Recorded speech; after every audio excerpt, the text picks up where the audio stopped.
Longitudinal studies. Ang longitudinal study ay isang uri ng research kung saan sinusundan ang parehong grupo ng tao sa loob ng mahabang panahon, maaaring linggo, buwan, taon o kahit dekada. Mahalagang punto. Sinusuri nito kung paano nagbabago ang behavior, emosyon o sitwasyon ng tao sa paglipas ng panahon.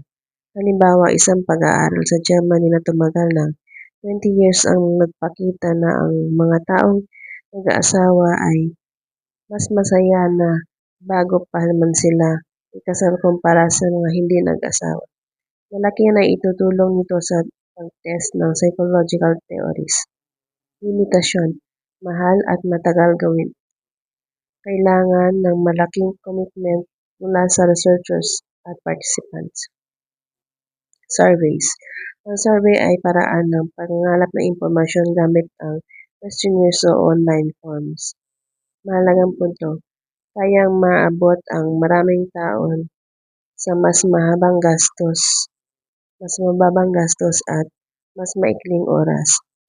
Madalas gamitin ang correlational research, paghahanap ng relasyon ng variables, pero pwede rin sa experiments. Halimbawa, na experiments gamit surveys.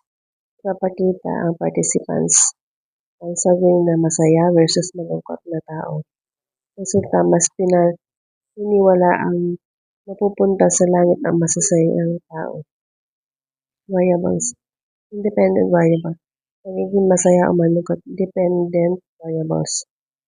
Paghuhusga kung mapupunta sa langit. Correlational research. Hindi lang surveys. Hindi kailangan ng survey para makahanap ng relasyon. Halimbawa, pag-aaral sa yearbook photos.